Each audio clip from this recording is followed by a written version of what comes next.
एक समय की बात है। जुलाई का महीना था और गर्मी से लोगों का बुरा हाल हो रखा था। स्कूल में मीना और चीकू दो भाई बहन पढ़ते थे। स्कूल के बाद वो दोनों साथ में घर आ रहे थे कि तभी चीकू को आइसक्रीम वाला दिख जाता है और वो अपनी बहन से आइसक्रीम की जिद करने लगता है। प्लीज दीदी मुझे आइसक्रीम दिला दो ना, कितने दिन हो गए मैंने आइसक्रीम नहीं खाई। आइसक्रीम तो मुझे भी खाने का मन कर रहा है। देख ना, बाकी बच्चे कैसे आइसक्रीम के मजे ले रहे हैं और हम बेचारे धूप में गर्मी में तड़प रहे हैं। पर हम कर भी तो क्या सकते हैं, हमारी माँ के पास इतने पैसे नहीं हैं। वो तो बेचारी घर का खर्चा ही कितनी मुश्किल से चलाती है। हाँ दीदी ये तो है, मुझे नहीं चाहिए आइसक्रीम, आप घर चलो। दोनों बच्चे घर आ जाते हैं। घर के अंदर चूल्हे की गर्मी और बाहर धूप की गर्मी से बच्चे परेशान ही होते रहते हैं। हे भगवान, कोई जादू कर दो ना जिससे सारी गर्मी खत्म हो जाए। हाँ हाँ, भगवान तेरी ही तो बात सुनेंगे। रात को जब सब बाहर आंगन में सो रहे होते हैं तो एकदम से बिजली कड़कने की आवाज आती है। अरे, लगता है बारिश होने वाली है। बच्चों जल्दी उठो और अंदर चलकर सो जाओ, बारिश आने वाली है। क्या सच में? वाह, देखा भगवान ने मेरी सुन ली। अब देखना बारिश आएगी और सारी गर्मी दूर हो जाएगी। सच में कितना मजा आएगा। शांति दोनों बच्चों को अंदर लेकर जाती है।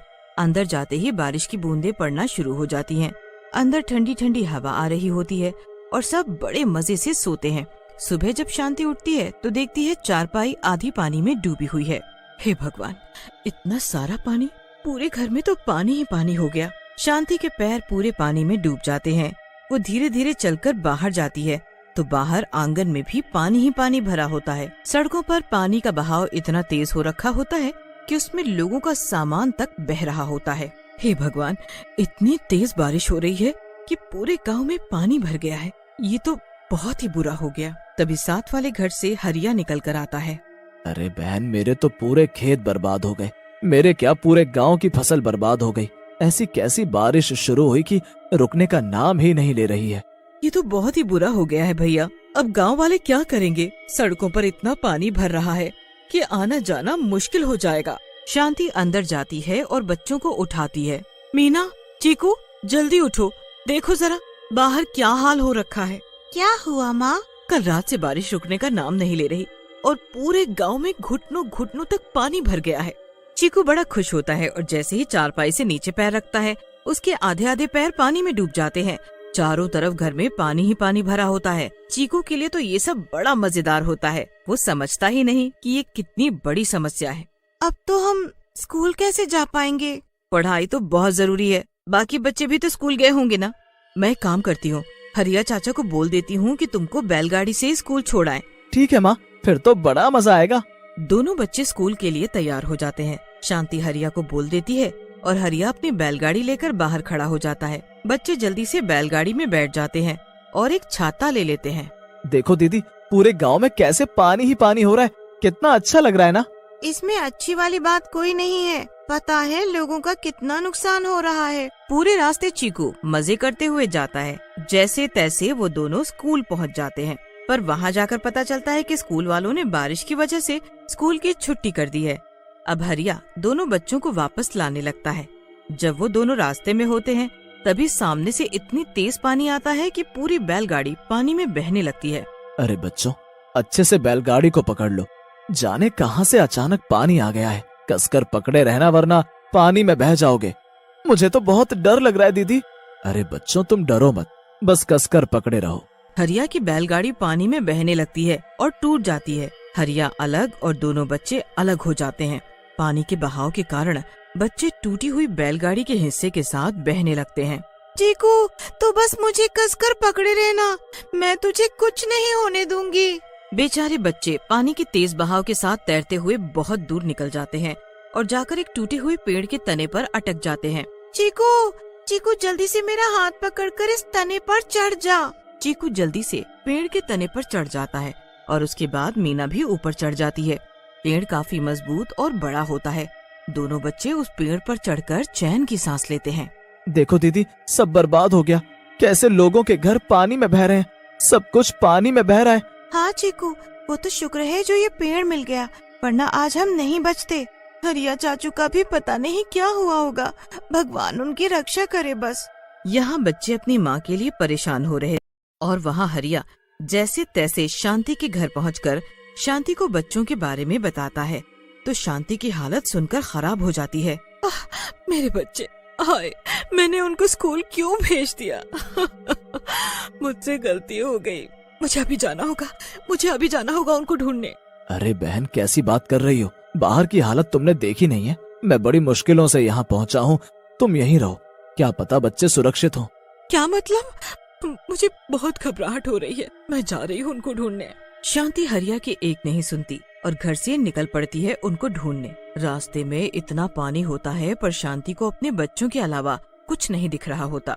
शांति पानी में बहने लगती है। बहते बहते एक खम्बे से टकरा जाती है और उसका सर फट जाता है। शांति के सर से बुरी तरह खून बहने लगता है और शांति पानी में ही डूब जाती है। कुछ देर बाद पानी के बाहर एक चुड़ैल निकलती है। मेरे बच्चे, कहाँ हो तुम मेरे बच्चों? मैं आ रही हूँ तुम्हारे पास। चुड़ैल इतनी तेज बारिश और इतने तेज बहाव में बड़े आराम से तैरती हुई यहाँ वहाँ बच्चों को ढूंढने लगती है। चुड़ैल को रास्ते में एक आदमी डूबता हुआ मिलता है। उस आदमी की तो चुड़ैल को देखकर हालत ही बुरी हो जाती है। मुझे अपना हाथ दो, मैं तुमको बचा लूंगी। लाओ अपना हाथ दो। नहीं नहीं, तुम तो मुझे मारना चाहती हो। अरे मैं तुमको क्यों मारूंगी? मैं तो खुद अपने 2 बच्चों को ढूंढ रही हूँ। क्या तुम्हारे बच्चे? इतना कहते ही आदमी पानी में और अंदर डूबने लगता है पर चुड़ैल उसका हाथ पकड़कर उसे बचा लेती है और साथ में एक बड़े से पत्थर पर चढ़ा देती है। उसके बाद चुड़ैल वहाँ से तुरंत निकल पड़ती है और फिर से बच्चों को आवाज देती हुई यहाँ वहाँ ढूंढने लगती है। पूरा गांव ढूंढने के बाद भी चुड़ैल अपने बच्चों को ढूंढ नहीं पाती और एक जगह बैठकर रोने लगती है। हाय मेरे बच्चे कहाँ गए? मैं कहाँ ढूंढूं उनको? पता नहीं किस हालत में होंगे, कैसे होंगे मेरे बच्चे। रात हो जाती है। बच्चे बेचारे उसी पेड़ पर बैठे अपनी माँ के लिए रो रहे होते हैं और अब तो उनको बहुत तेज भूख भी लगने लगती है पर आसपास कुछ भी नहीं होता। रो मत चिकू, सब ठीक हो जाएगा। बारिश बंद हो जाएगी तो ये सारा पानी भी निकल जाएगा और हम भी चले जाएंगे। दोनों बच्चे भूख से तड़प तड़प कर सो जाते हैं और तभी वो चुड़ैल वहाँ से गुजरती है। बच्चों को देखकर वो खुशी से पागल हो जाती है। हाय मेरे बच्चे, मेरी मीना, मेरे चीकू, मेरे बच्चे मिल गए। बच्चों उठो, देखो मैं आ गई। आवाज सुनकर जब बच्चे अपनी आँख खोलते हैं तो चुड़ैल चुड़ैल बोलकर चिल्लाने लगते हैं। क्या हुआ बच्चों, ऐसे क्यों कर रहे हो? अरे तुम अपनी माँ को देखकर खुश नहीं हुए? दीदी मुझे इस चुड़ैल से बचाओ, इसे दूर करो। तुम चुड़ैल हो, मेरी माँ नहीं हो, दूर हटो हमसे।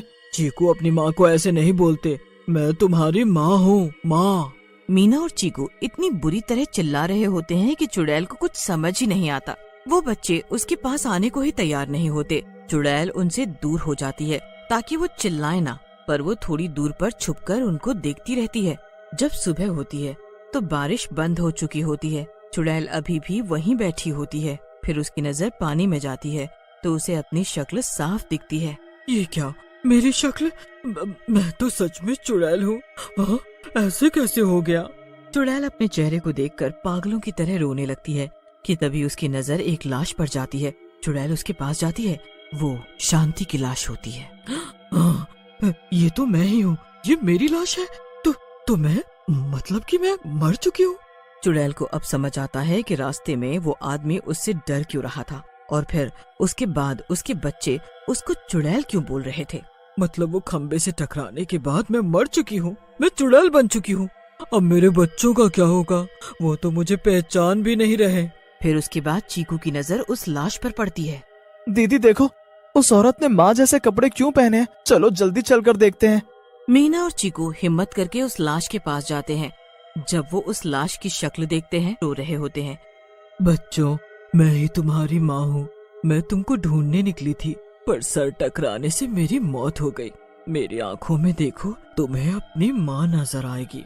बच्चे चुड़ैल की आंखों में देखते हैं और समझ जाते हैं कि वो चुड़ैल सच बोल रही है। वो उस चुड़ैल के गले लगकर खूब रोते हैं। उन बच्चों को तो हरिया चाचा अपने पास रख लेते हैं पर वो बारिश उन बच्चों के साथ जाने कितने लोगों के घर बर्बाद कर जाती है।